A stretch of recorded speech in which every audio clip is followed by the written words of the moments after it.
अस्सलामु अलैकुम वरहमतुल्लाहि वबरकातुहू। जिन हज़रात ने चैनल को सब्सक्राइब नहीं किया तो सब्सक्राइब करके बेल भी लाजमी दबाया करें ताकि फ़ौरन पता चल सके कौन सा वजीफ़ा आ चुका है और फिर बाद में आप लोग आराम से देख सकें। जज़ाकल्लाहु खैर। बिस्मिल्लाहिर्रहमानिर्रहीम नहमदुहु व नुसल्ली व नुसल्लिमु अला रसूलिहिल करीम अम्मा बाद। मेरे दोस्तों, बुजुर्गों, बहनों, भाइयों, अस्सलामु अलैकुम वरहमतुल्लाहि वबरकातुहू। उम्मीद करता हूँ आप तमाम लोग अल्लाह की रहमत और फजल से जहाँ भी होंगे, जिस हाल में होंगे, खैर आफियत से होंगे।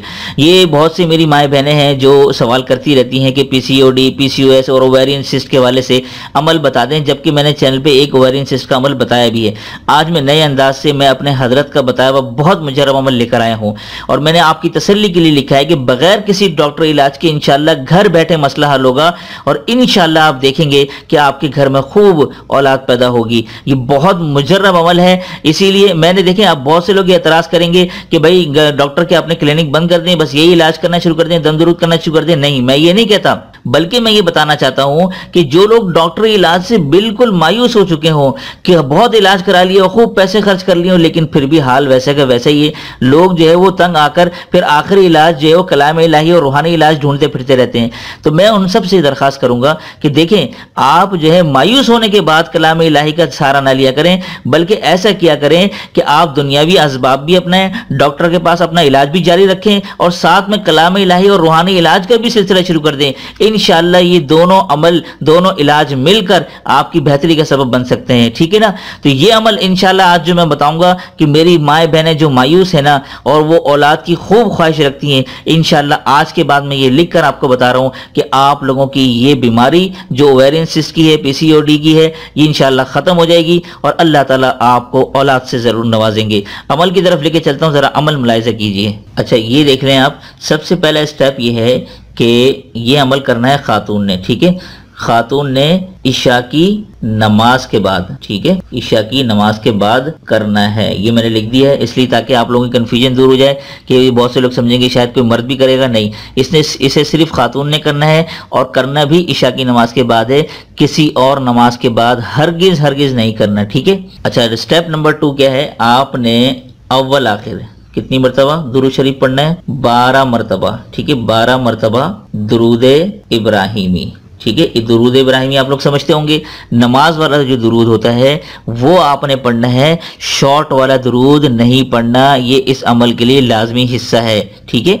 अब उसके बाद नंबर 3 पे आपने क्या करना है? ये है एक दुआ, ये जरा आप लोग गौर से नोट कर लें। ये मैं लिख के बता रहा हूँ जबरदेर पेज से, या बदी अल अजाइबी। ठीक है, बहुत से लोगों को तो शायद मालूम भी होगा, ये मैंने कई इलाज के लिए दुआ लिख के बताई है। बिशिफाई, ठीक है, ये मैं लिख बता रहा हूँ, बिशिफाई या बदीउ। ये जो है दुआ आपने पढ़नी है, या बदी अल अजाइबी बिशिफाई, ये हमजे के नीचे जेर है, या बदीउ। तो ये दुआ आपने, ये जैसे अब सबसे पहले आपने 12 मरतबा दुरूद शरीफ पढ़ा, अब उसके बाद आपने ये जो है दुआ पढ़नी है और ये दुआ पढ़नी है आपने 1200 मरतबा। कितनी मरतबा? 1200 मरतबा। अब यहाँ पर आप जरा नोट कर लें कि ये आपने 1200 मरतबा पढ़ने के बाद आखिर में भी 12 मरतबा दुरूद इब्राहिमी पढ़ना है। इस तरह से ये करने के बाद आपने क्या करना है? ये 4th स्टेप पे आपने क्या करना है? ये आपने किसी से बात नहीं करनी। ये इस अमल के दौरान आपने किसी से भी जरा सी भी इशारतन भी बात नहीं करनी। ये जरा नोट कर लें आप लोग, ठीक है ना? क्योंकि बहुत से ऐसे लोग होते हैं कि इशारों में बात कर लेते हैं, इधर उधर जो है वो अमल की तरफ ध्यान नहीं रहता। ऐसा बिल्कुल भी नहीं करना आपने, ठीक है ना? लिहाजा ऐसा टाइम चुने जिसमें आपको कोई डिस्टर्ब करने वाला ना हो। ठीक है, अब आगे बताता हूँ क्या करना है। अच्छा जी, नंबर 5 पे क्या है? आपने लेना है जैतून। ठीक है, जैतून का 1 चम्मच। ठीक है, 1 चम्मच कौन सा? ये जो चाय वाला चम्मच है, ये मैं लिख भी देता हूँ, चाय वाला। एक जैतून का 1 चम्मच चाय वाला वो लेना है आपने और उस पर दम कर लें और पी लेना है। ठीक है, पी लेना है, बस इतना सा आपने अमल करना है। जैतून का एक आपको जो है वो खालिस अगर जैतून मिल जाए आपको तो वो बेस्ट है। वैसे जो मार्केट में आपको मिल जाता है इंपोर्टेड जो है वो बाहर का, तो वहाँ का आपने जैतून लेना है। 1 चम्मच आपने चाय वाला लेकर उस पर दम करें और पी जाएं।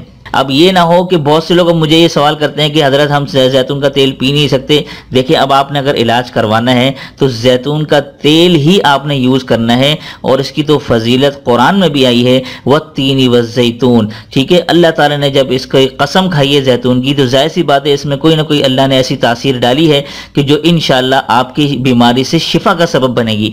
लिहाजा जैतून का तेल आप लोग किसी न किसी तरह आप लोग यूज़ करें। ठीक है, अब नंबर 6 पे आते हैं, जो कि हमारा लास्ट स्टेप है। ये अमल आपने कितने दिन करना है? 41 दिन मुसलसल। 41, ये मैं लिख देता हूँ मुसलसल, ठीक है ना, मुसलसल करना है। अब यहाँ पर बहुत से लोग सवाल करेंगे, क्या हम ये वाला अमल जो है, ये दुआ जो है, हम खवातीन नागे के दिनों में पढ़ सकती हैं? जी बिल्कुल पढ़ सकती हैं। ये नागे के दिनों में पढ़ा जा सकता है, क्योंकि ये कुरान का हिस्सा नहीं है। ठीक है ना, दुरूद शरीफ आपने पढ़ना है या बदिया लजाई भी पढ़ना है, नागे के दिनों में भी पढ़ सकते हैं, लेकिन मुसलसल 41 दिन करना है। अगर एक दिन भी छूट गया तो आपने दोबारा से फिर ये अमल करना होगा, क्योंकि ये 41 दिन का एक तरह से आप समझ लें चिल्ला है ये। ठीक है, तो इसमें जरा सा भी नागा ना करें, कोई गुंजाइश नहीं है। तो उम्मीद करता हूँ इंशाअल्लाह सुम्मा इंशाअल्लाह, यकीन जाने खवातीन बिल्कुल खुश हो जाएंगी। 41 दिन बाद भले आप अपनी रिपोर्ट चेक करवा लें, इंशाअल्लाह पॉजिटिव रिजल्ट आएगा। तो ये था आज का अमल। उम्मीद करता हूँ आप लोगों को जरूर पसंद आया होगा। पसंद आता है तो दिल बड़ा रखते हुए जरूर लाइक भी कर दिया करें, और अपने दोस्त अहबाब के साथ व्हाट्सएप फेसबुक पे कहीं ना कहीं शेयर तो कर दिया करें। ठीक है, और कमेंट में हमें जरूर बताएं आज का अमल आप लोगों को कितना पसंद आया। और मैं आप तमाम लोगों के लिए हमेशा दुआ करता हूँ, तो आप लोग भी मुझे अपनी दुआ में याद रखा करें। ठीक है, तो दीजिए मुझे इजाजत, तब तक अपना और अपनों का ढेर सारा ख्याल रखें, पड़ोसी के हक़ों का खास ख्याल रखें, और मुझे अपनी खास दुआ में जरूर शामिल रखिएगा। अस्सलामु अलैकुम व रहमतुल्लाहि व बरकातुहू।